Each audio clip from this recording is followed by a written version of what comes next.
let's get into the analysis kind of going into the 30th of June, 29th of June, but looking for tomorrow's potential pull of the market, right?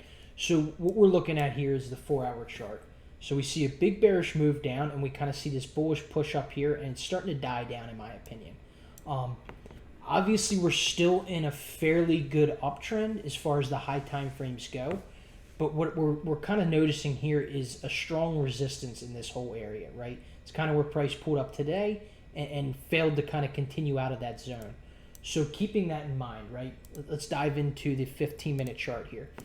So some good areas I think can come into play if we happen to see the bullish momentum kind of switch and take over again would be potential buys above this zone and looking for a good lower time frame fib pullback for the continuation up.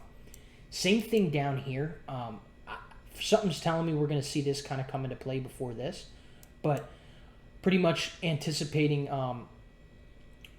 tomorrow's open to kind of bring us a bearish move and looking for the break of this zone for sells below here for that kind of fib play to kind of enter in and target this next zone down here. Overall, when you look at the daily time frame here, let's dive in on the daily, right? The area we're rejecting is a super key area, right? This was why we're kind of targeting buys above this zone and the break of this zone for kind of using this as support, but it's almost failing to do that. So it's almost showing me that the bearish momentum is kind of taking over on this whole bullish push back up. But overall, we're still trading pretty high on this bullish push.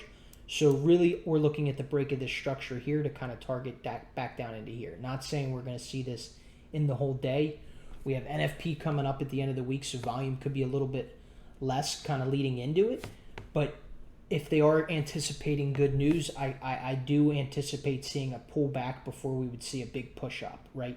So that would kind of come into play with my overall thoughts on these sells maybe coming into play tomorrow. So if anything changes going into London, we'll kind of take another swing at this in the morning. But these are kind of my overall thoughts. Wanted to send a chart over and kind of have a little bit of character behind it. So these are my thoughts. I'll send this little chart over, but overall this is kind of me breaking it down, what I'll be anticipating and what I'll be looking to execute on tomorrow.